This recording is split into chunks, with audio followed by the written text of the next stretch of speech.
코로나19가 만든 비대면, 비접촉 사회는 소셜미디어의 새로운 전성기를 이끌어가고 있습니다. 사진 기반의 인스타그램, 영상 기반의 유튜브와 틱톡은 이미 우리 청소년들의 많은 삶의 부분을 차지하고 있는 것 같습니다. 어젯밤에도 설교를 준비해 놓고요. 인스타를 잠깐 이렇게 봤는데 정말 셀 수 없이 다양하고 많은 여러분들의 피드와 스토리가 가득했습니다. 그래서 여러분들이 어젯밤에 뭘 먹었고 무슨 일을 했고 또 내가 이런 사람이다라는 거 보여주는 그 게시물들을 봤습니다. 게다가 음성 기반의 클럽하우스라는 소셜미디어는 초대장을 받아야 가입할 수 있다고 들었는데요. 가입 여부가 소위 인싸와 아싸를 나누는 기준처럼 여겨지고 있다는 사실이 참 놀라웠습니다. 이처럼 소셜미디어 상에 비치는 내 모습에 대한 우리 청소년들의 관심이 참 크다고 생각이 됩니다.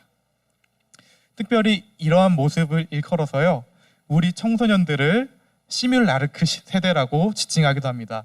아니 도대체 이게 무슨 말인가? 시뮬라르크 발음하기도 어려워요. 이게 되게 생소할 수 있는데 사전적 정의로는요, 원본의 복제물이지만 원본보다 더 가치 있게 생각하는 대상을 말합니다. 즉 현실에 있는 나보다 이 가상의 공간에 만들어진 나에게 더 큰 의미를 부여하는 그런 모습을 가리킨다고 말할 수 있습니다. 그래서인지 우리 청소년들은요, 그런 소셜미디어 상에서 내 모습은 되게 열심히 만들어가고 난 이런 사람이다를 보여주는 거를 되게 좋아하는데 정작 우리의 현실로 들어와 보면은 내가 누구인지 그리고 나의 정체성은 무엇인지 누군가 물어본다면 선뜻 대답하기가 어려운 것 같습니다. 그리고 이러한 상황 가운데 오늘 이 자리에서 함께 예배드리는 우리 사랑의 교회를 다니고 있는 우리 청소년들에게 던져진 그리스도인이라는 그 정체성은요, 우리를 더욱 혼란스럽게 만들고 있습니다. 그렇다면 우리는 과연 누구이고 또 어디에 속한 사람일까요? 지난 겨울 나는 예수인이다 라는 주제로 진행되었던 청소년 주일학교 연합 수양회를 기억할 것입니다. 비록 코로나19 상황으로 인하여서요, 각자의 자리에서 온라인으로 이렇게 진행할 수밖에 없었지만 하나님께서 참 많은 은혜를 우리 가운데 주셨고요. 내가 바로 이 세상을 살아가는 진정한 예수인이다 라는 정체성을 다시 한번 기억하는 시간이었습니다. 특별히 저에게도 참 많은 은혜를 주었던 수양회였는데요. 무엇보다도 나는 예수인이다 라는 그 수양회의 주제가요, 제 마음에 떨림을 주었습니다. 왜냐하면 제 삶을 되돌아보았을 때요, 저한테는 선한 부분이 하나도 없는데 내가 어떻게 예수인이라고 고백할 수 있지? 라는 그 마음이 제 안에 있었기 때문입니다. 그런데요, 오늘 본문에서도 저와 비슷한 고민을 했던 한 사람의 이야기가 나옵니다. 그는 바로 사도 바울입니다. 우리가 잘 알고 있는 것처럼요, 바울은 엄청난 열심을 가지고 있던 사람입니다.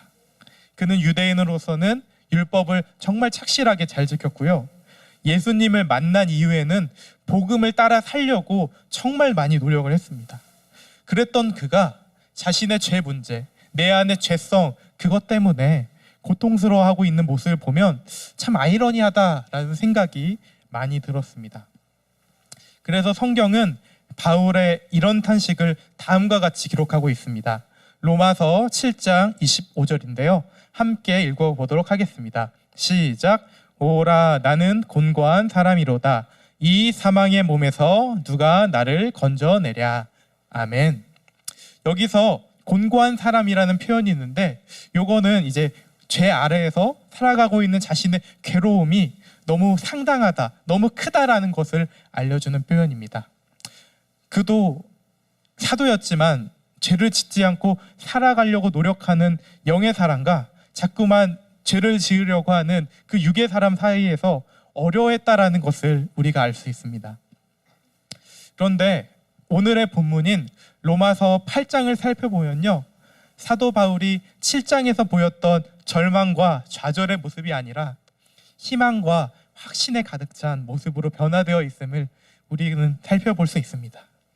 그렇다면 도대체 그는 어떠한 사실을 깨달았기에 그 영의 사람과 육의 사람 사이의 싸움에서 벗어날 수 있었던 것일까요? 그래서 오늘 설교에서는요, 바울이 어떻게 영의 사람으로 살아갈 수 있었는지를 함께 알아가면 좋겠습니다. 특별히 4가지 질문을 중심으로 좀 설교를 이끌어 가고자 하는데요. 먼저 영의 사람과 육의 사람의 모습은 어떤 모습인지 각각 좀 살펴보겠습니다. 그리고 이어서 우리는 왜 육신의 사람처럼 살려고 하는지에 대해서도 함께 살펴보길 원합니다. 그리고 이제 어떻게 하면 내가 영의 사람으로 살아갈 수 있을까에 대해서도 알아볼 것입니다. 그리고 영의 사람이 누리는 정말 큰 기쁨과 특권이 있는데 그것까지도 우리가 오늘 이 시간을 통해서 함께 살펴보고자 합니다. 말하기는 오늘 설교 말씀을 나누는 가운데 내가 바로 진짜 예수인이라는 사실을 깨닫고 진짜 예수인으로 살기로 다짐하는 시간이 되기를 간절히 소망합니다. 로마서 8장에서 말하는 영의 사람과 육의 사람의 모습은 다음과 같습니다. 영의 사람은요, 성령의 일을 생각합니다. 그렇지만 육신의 사람은 육신의 생각을 합니다. 영의 사람은 하나님을 받아들이지만 육의 사람은 하나님께 적대적인, 하나님과 멀어지려고 하는 모습을 보입니다. 영의 사람은 하나님의 법에 순종하려고 하지만요, 육의 사람은 그 하나님의 법에 굴복하지 않습니다. 영의 사람은 하나님을 기쁘시게 만들어 드리지만 육의 사람은 하나님을 기쁘시게 할 수가 없습니다.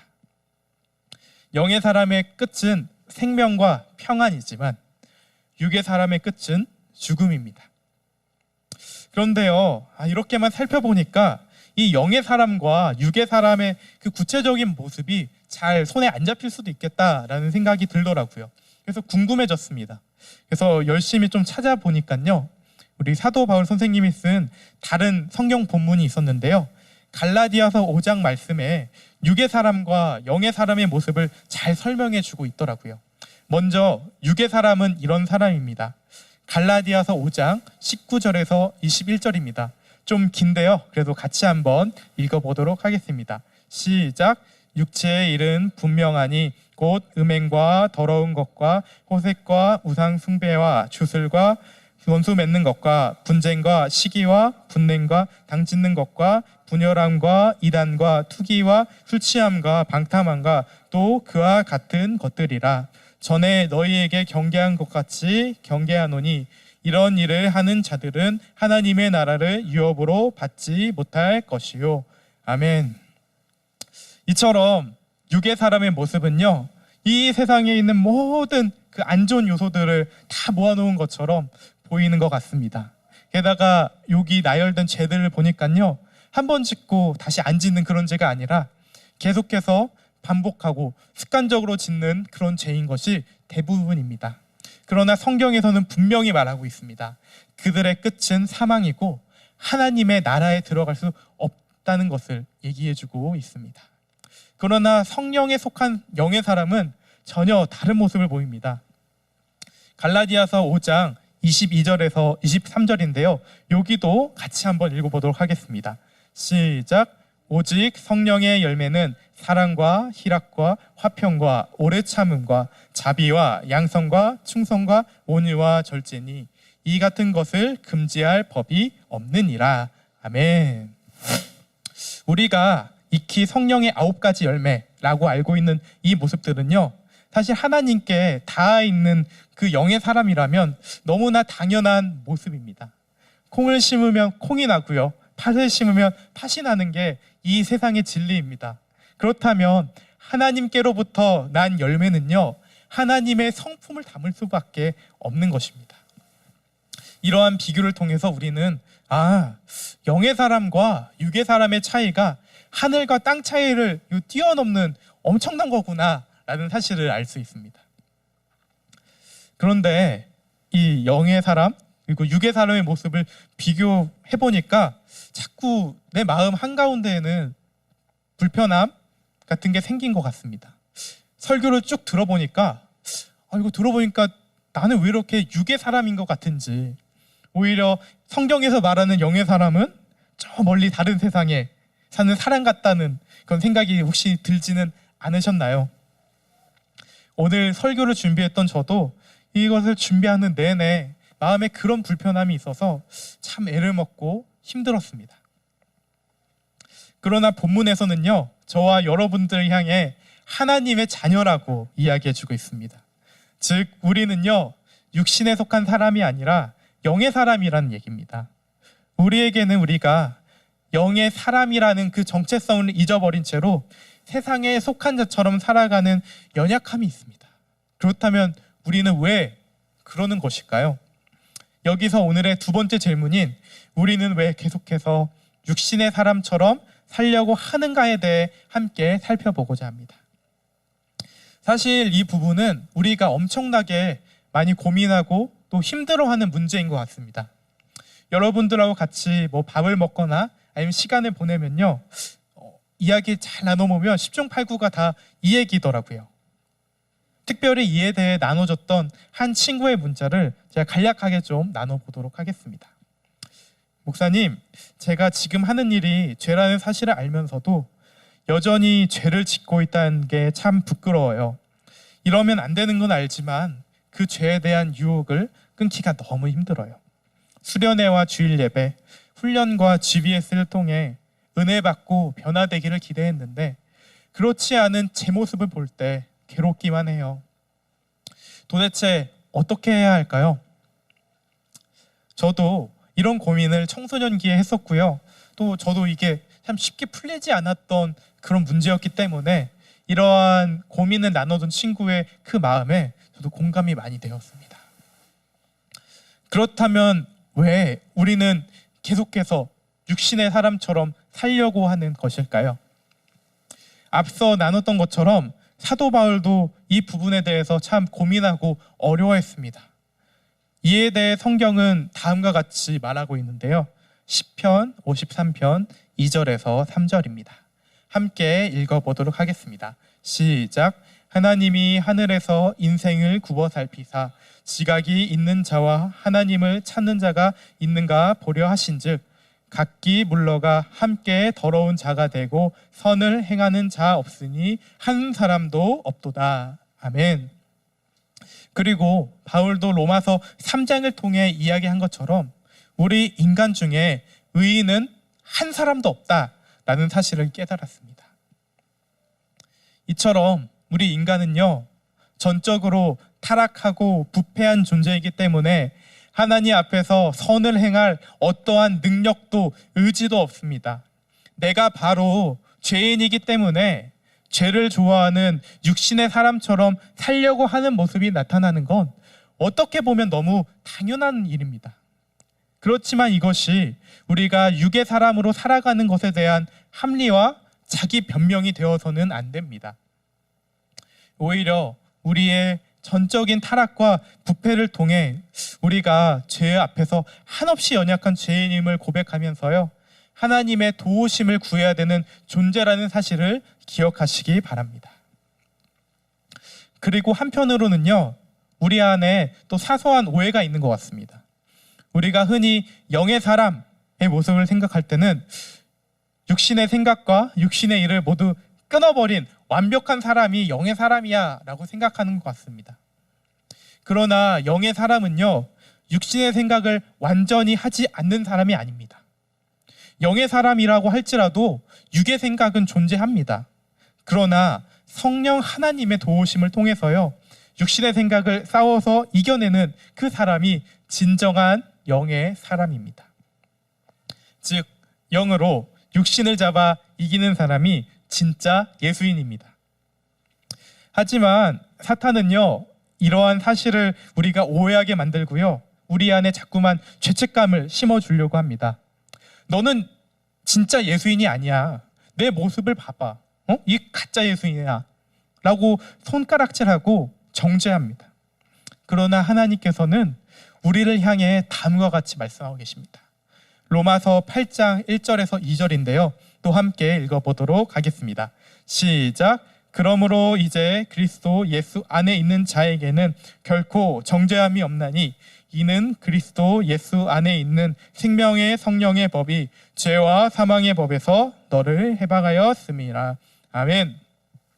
따라서 우리가 또 지난 주일 설교 말씀을 통해 나눴던 것처럼 우리에게는 더 이상 정죄함이 없으니 다시는 오해와 죄책감에 빠지지 않으시길 바랍니다. 자, 그렇다면 이제 우리의 죄인됨을 깨닫고 또 오해와 죄책감을 떨쳐버린 우리는 또 어떻게 하면 영의 사람으로 살 수 있을까요? 이를 위하여서는요, 본문이 이야기하는 것처럼 하나님의 영, 성령으로 인도함을 받아야 합니다. 우리가 성령님께 인도를 받으면 우리 마음 가운데 불편함이 생기게 됩니다. 나의 생각, 나의 육신은 이렇게 하고 싶은데 성령은 저렇게 하라고 명령하시니까 자꾸 이것 때문에 불편한 겁니다. 본문 14절을 보면요, 무릇 하나님의 영으로 인도함을 받는 사람은 이라는 표현이 있습니다. 이곳에 사용된 인도함을 받는다라는 단어에는요, 강제로 이렇게 끌고 간다라는 의미가 있습니다. 즉 성령님께서 우리의 마음과 생각을 불편하게 하셔서요, 육의 사람이 가던 곳으로 가지 못하게 끌어오시고 또 영의 사람이 가야 할 곳으로 데리고 가신다는 의미입니다.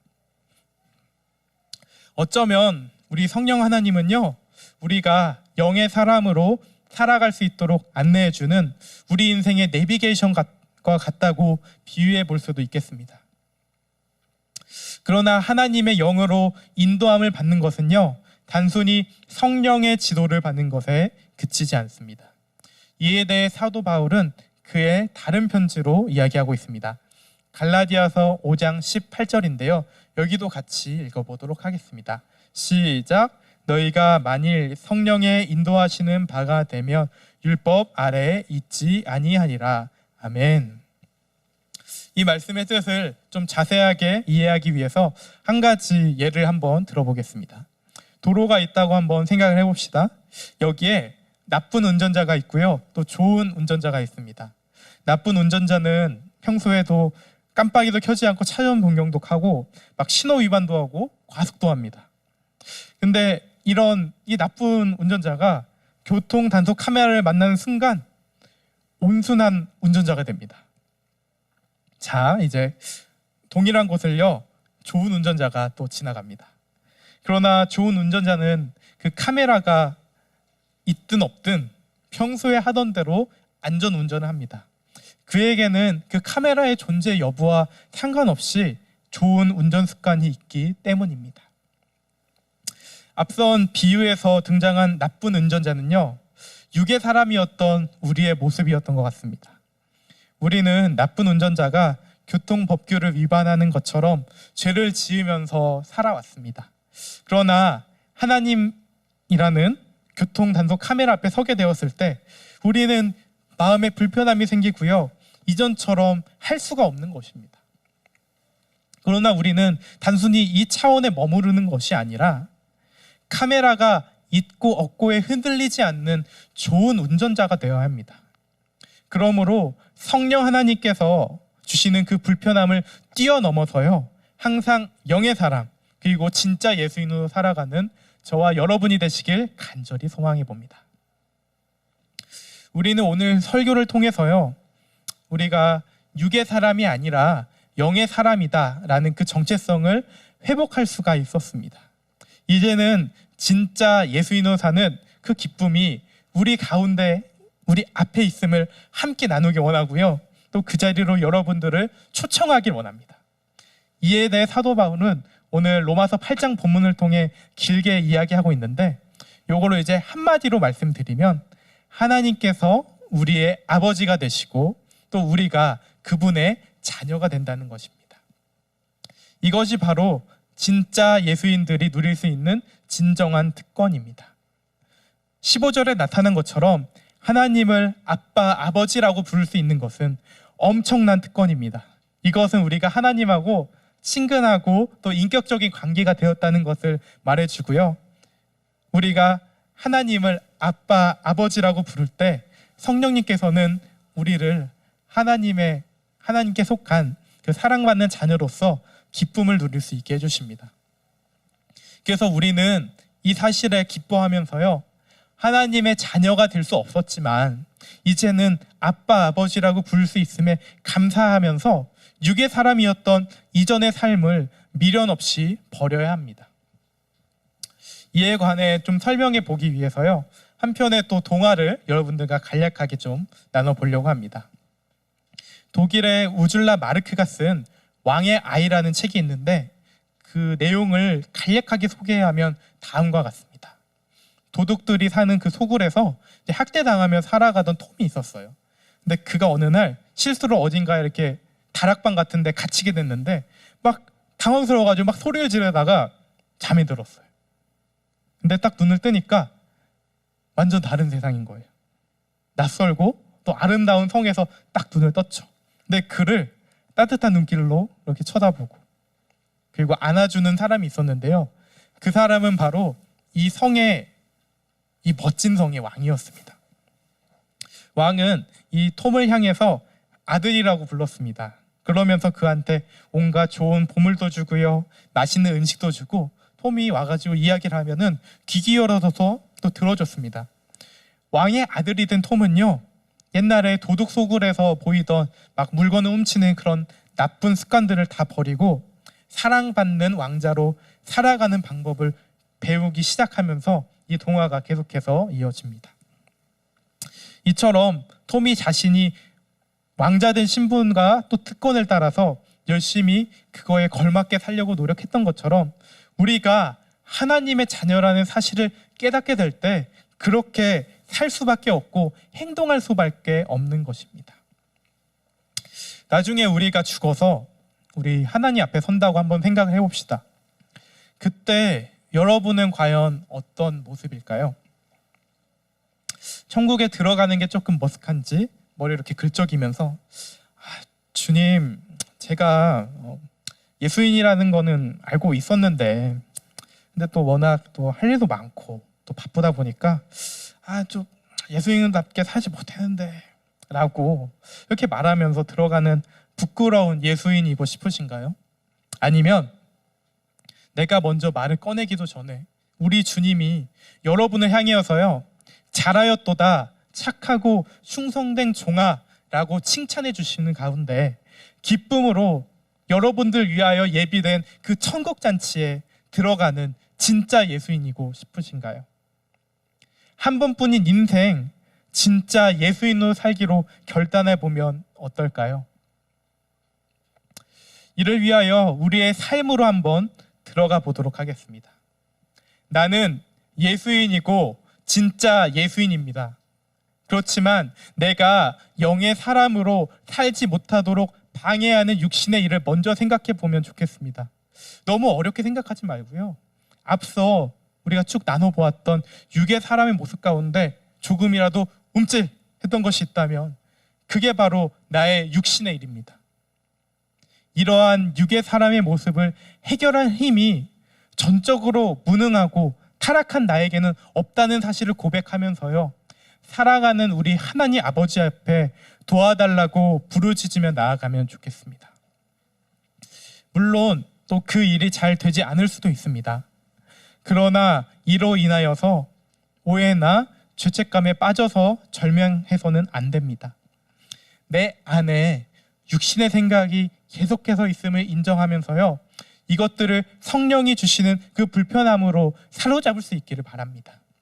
그때 성령님께서는 여러분들을 반드시 도와주실 것입니다. 그리고 하나님의 자녀로서 기쁨과 특권을 가득 누리며 하나님의 마음을 기쁘시게 만드는 영의 사람, 진짜 예수인으로 거듭나는 저와 여러분이 되시길 간절히 소원합니다.